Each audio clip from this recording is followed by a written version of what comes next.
Assalamualaikum warahmatullahi wabarakatuh. Perkenalkan, kami mahasiswa dari Universitas Dinamika, Prodi S1 Manajemen.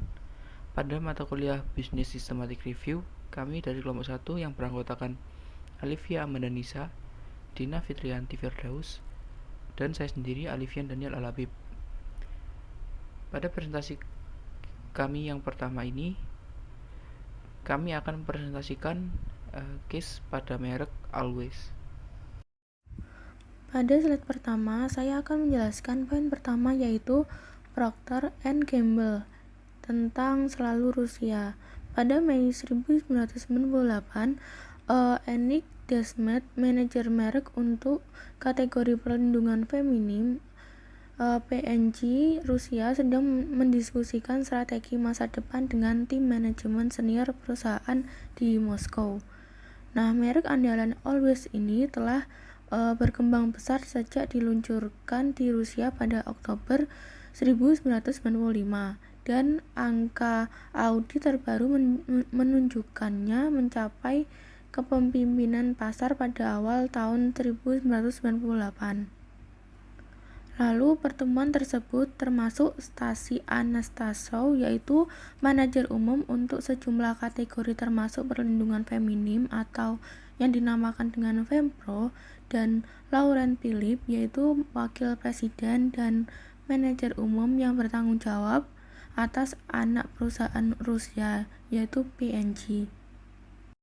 Selanjutnya, pada P&G Rusia ada 3 isu khusus menghidupkan diskusi, yaitu yang pertama, tingkat harga merek Always. Ini khususnya apakah merek tersebut harus terus diberi harga pada tingkat harga yang sama dengan Eropa Barat. Lalu apakah ada peluang di Rusia untuk merek harga menengah?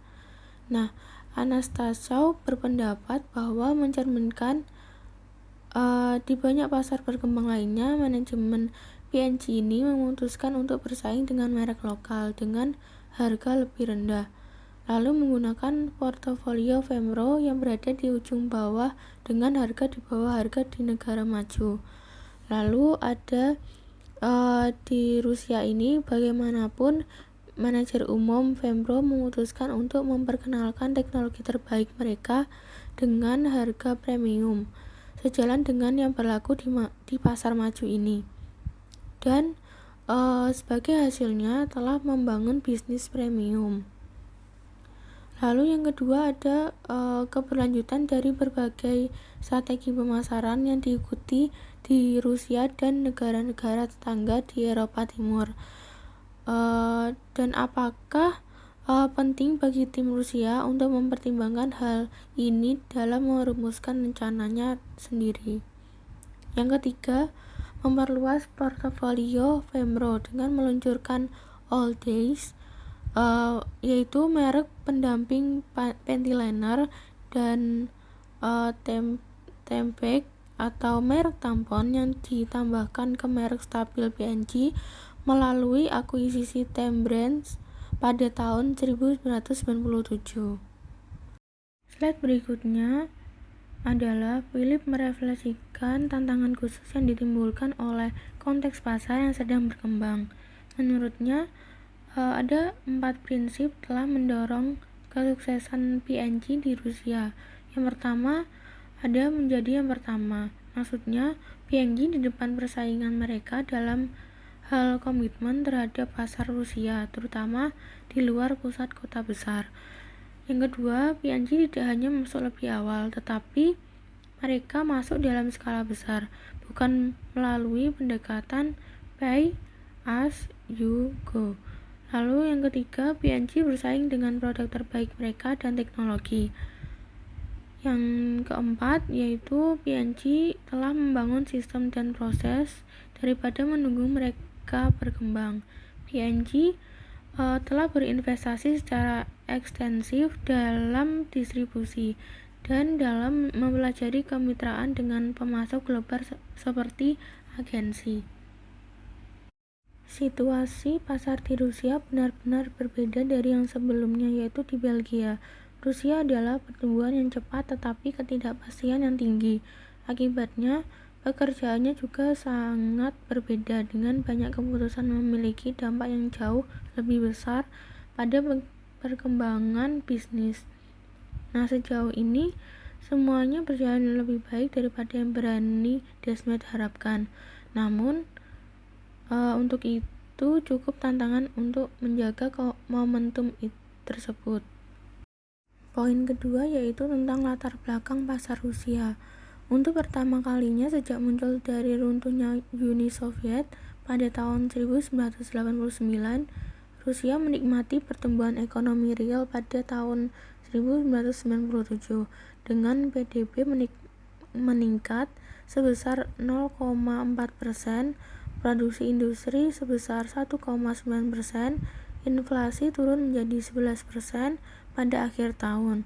Rubel redenominasi menikmati periode stabilitas relatif dan pasar saham Moskow yang berkembang pesat.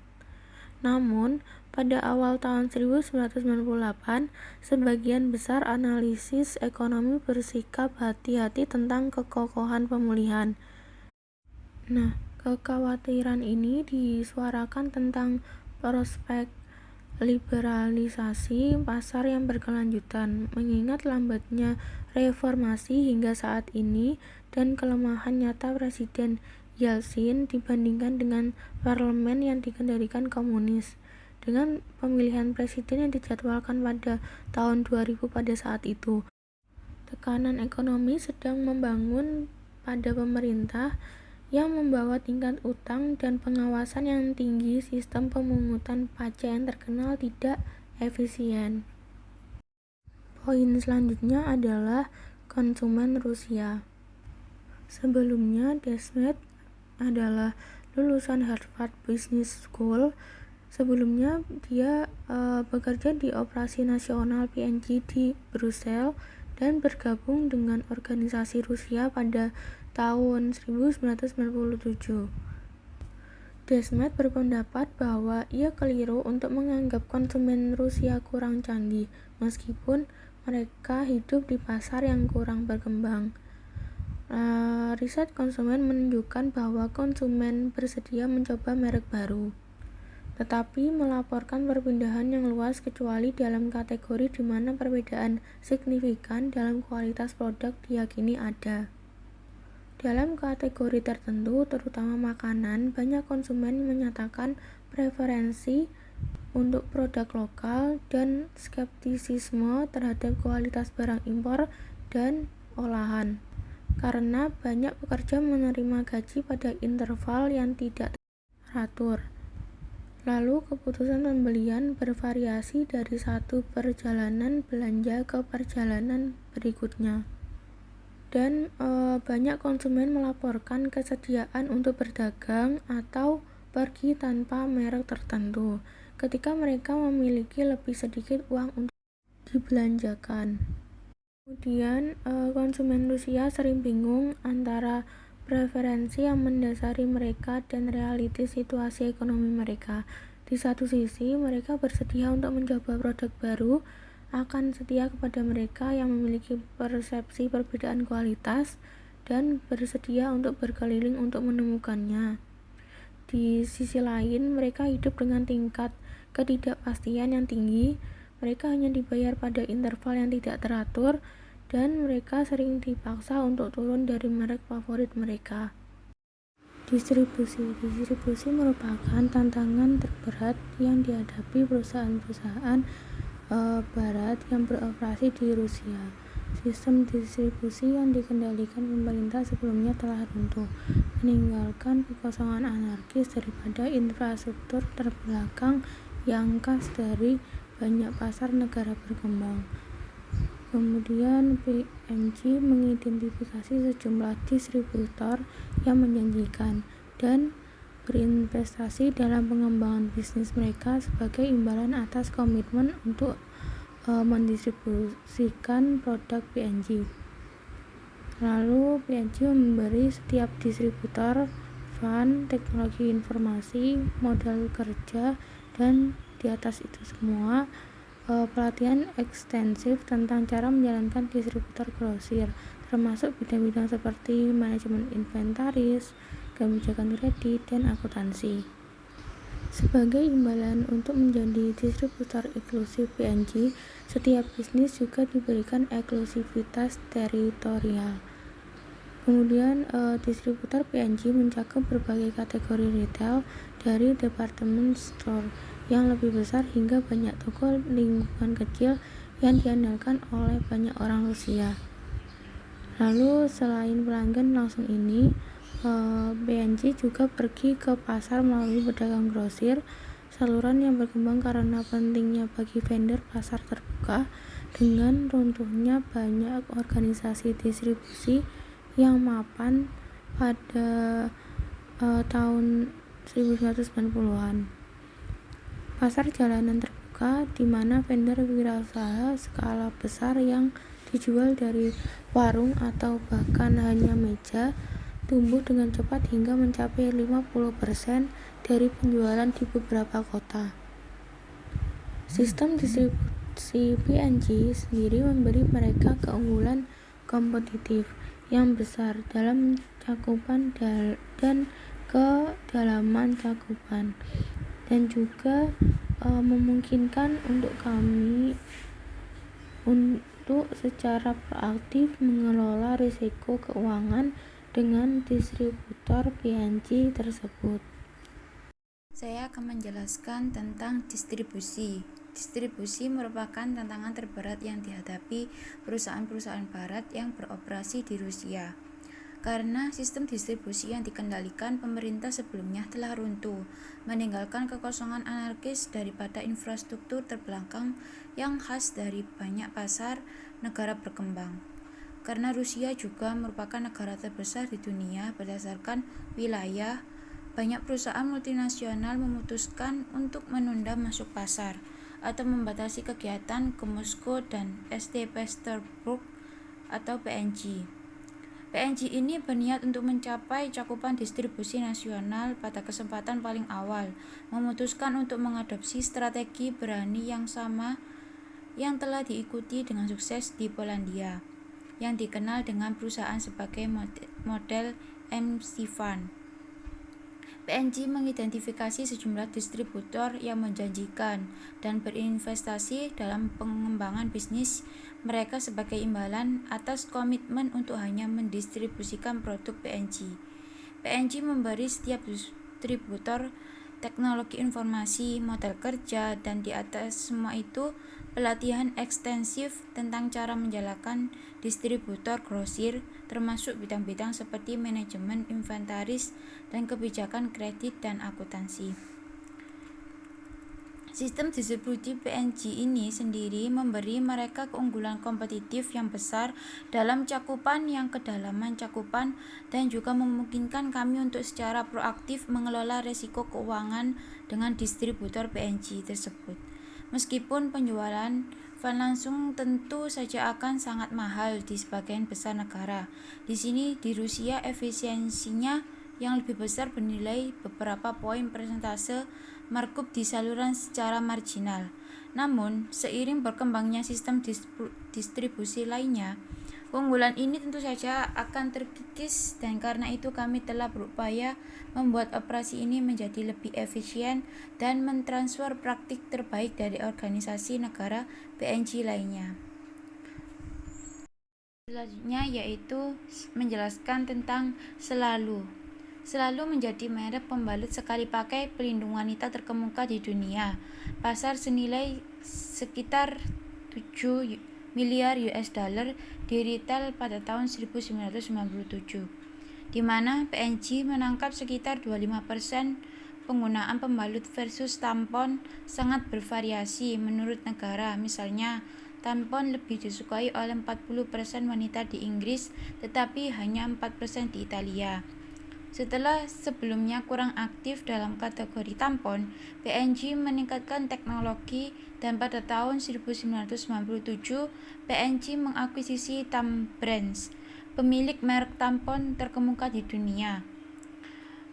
Pasar juga telah diperluas dengan pengenalan panty liner, pembalut ringan untuk penggunaan sehari-hari di antara periode menstruasi, yang penggunaannya telah mencapai 30% di pasar paling maju.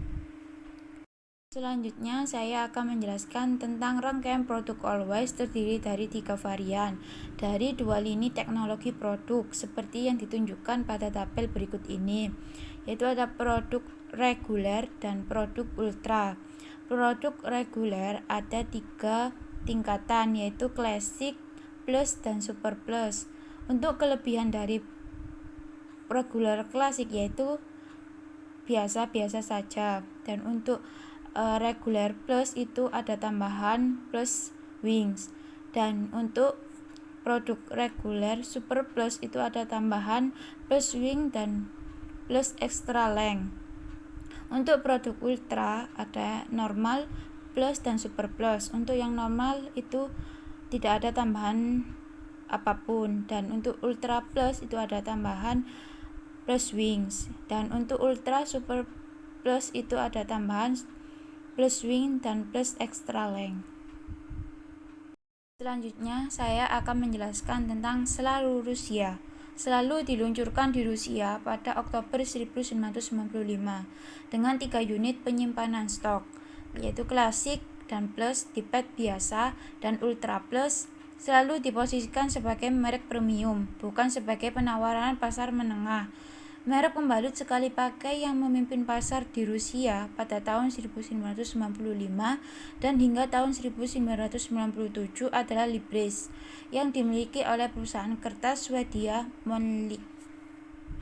Tingkat konsumsi yang lebih rendah juga menjadi ciri pasar Rusia. Namun, orang Rusia rata-rata menggunakan 30% lebih sedikit produk per periode dibandingkan dengan konsumen di pasar yang sebanding seperti Polandia atau Prancis.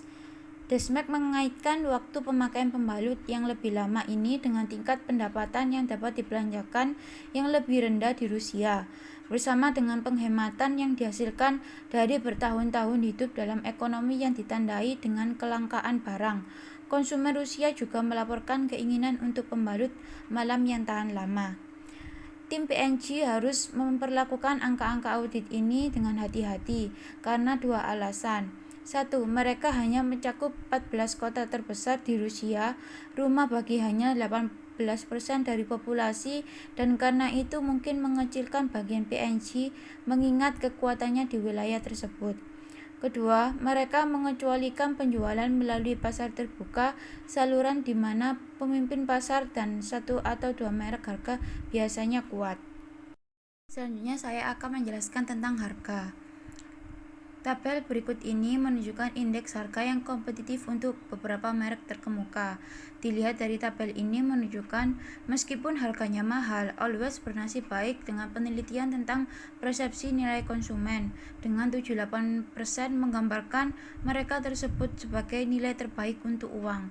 Skala teratas yang digunakan ini adalah skor yang lebih tinggi daripada yang dicapai oleh merek lain yang termasuk dalam survei.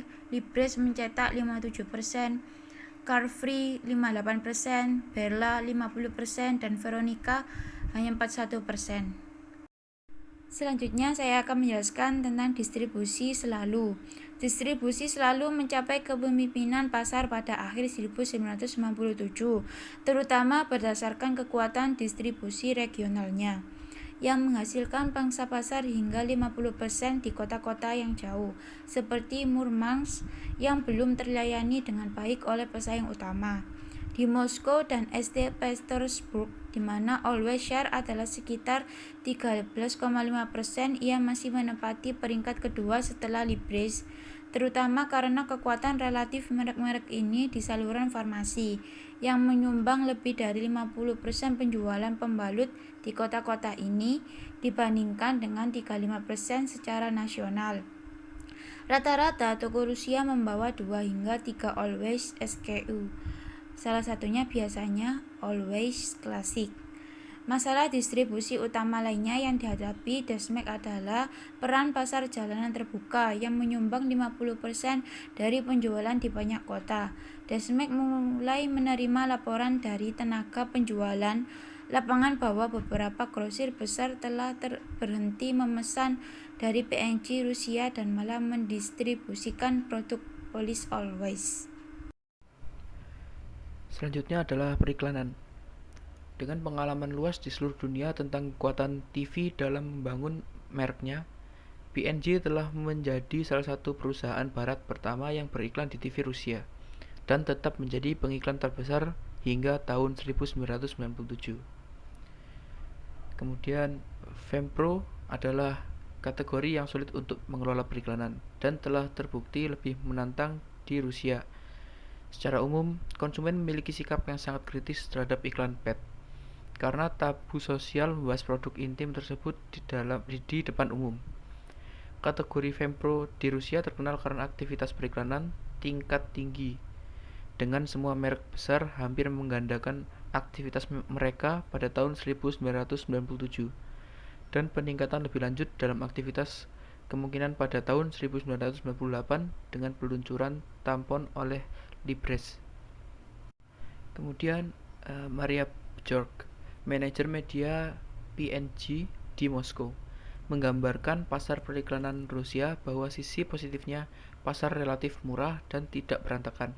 Meskipun harga naik, iklan tetap bernilai sangat baik secara global, dan terbatasnya jumlah pengiklan utama berarti pencapaian kontinuitas lebih baik daripada hampir di tempat lain di dunia. Ada sejumlah kesulitan yang datang dengan wilayah, namun yang terbesar adalah pengukuran. Kemudian P&G mengembangkan Always Advertising dengan biro iklan DMB&B secara global. Dan selama 2 tahun pertama di Rusia, merek tersebut didukung oleh format yang telah terbukti yang dikenal sebagai testimoni wanita sejati. Iklan-iklan ini menampilkan wanita, bukan aktris, yang berbicara langsung ke kamera tentang manfaat Always, diselingi dengan demonstrasi kinerja superior produk dibandingkan bantalan kompetitif. Pekerjaan dimulai pada awal 1998 pada eksekusi baru Rusia dari kampanye Always. Ini menampilkan dengan hanya kilasan singkat manfaat gaya hidup dan demonstrasi produk yang ekstentif. Kemudian contoh, dukungan periklanan yang luas untuk Always didukung oleh program pengambilan sampel. Tantangan yang menjadi contoh banyak tantangan pemasaran merek konsumen di Rusia. Pengambilan sampel melalui surat tidak dapat dilakukan karena sampel dapat dialihkan oleh tukang pos atau dicuri dari kotak surat. Kemudian tidak adanya lembaga sampling mapan yang mampu merancang dan mengelola program-program ini. Oleh karena itu, seperti di bidang kegiatan lainnya, P&G melakukan pengembangan sistem pengambilan sampelnya sendiri, mengambil mitra baru yang dengannya ia mengembangkan program dan merancang teknik kepemilikan untuk kerangka pengambilan sampel yang tidak terduplikasi. Tim merek Always memimpin upaya ini dengan tujuan merancang program pengambilan sampel untuk menjangkau wanita pekerja dengan kelompok usia 18 hingga 49 tahun. Paket sampel khusus diproduksi di jalur produksi sampel milik lokal yang baru untuk menghilangkan ketakutan konsumen bahwa sampel produk gratis kemungkinan besar berasal dari kelebihan barang cacat. Kemudian dimulai pada tahun 1997 dengan program sampling di 5 kota, P&G mencapai cakupan 50% dari targetnya dan bermaksud untuk memperluas program ke sekitar 30 kota pada tahun 1998. Kemudian Mei 1998, strategi Fempro masa depan. Sebagai latar belakang diskusi tentang tujuan pertumbuhan di masa depan, Desmage mempresentasikan data ke pertemuan tentang perkembangan terakhir dalam volume penjualan. Pada kuartal keempat tahun 1997, sekitar 50% volume telah dikirim sesuai alokasi, yaitu pasokan dibatasi. Dan ini mengakibatkan penurunan pengiriman selama kuartal tersebut.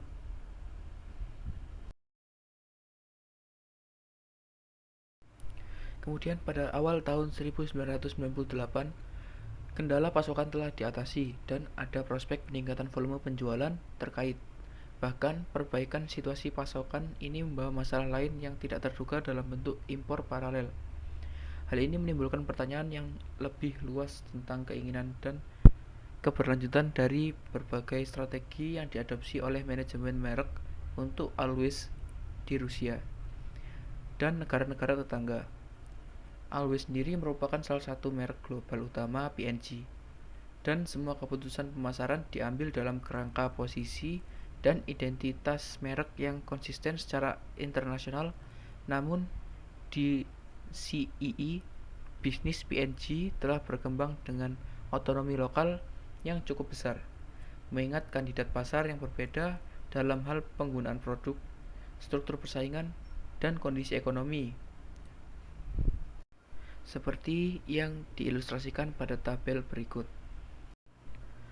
Kemudian, P&G mempertimbangkan struktur masa depan portofolio Fempro di Rusia dan sekitarnya. Desmek mengatakan bahwa mereka memiliki sejumlah faktor untuk mempertimbangkan keputusan P&G tentang portofolio produk, tingkat harga, dan penentuan posisi. Semuanya akan menentukan keberhasilan mereka dalam mengembangkan lebih lanjut di pasar Rusia. Sekian presentasi dari kelompok kami, kurang lebihnya mohon maaf. Wassalamualaikum warahmatullahi wabarakatuh.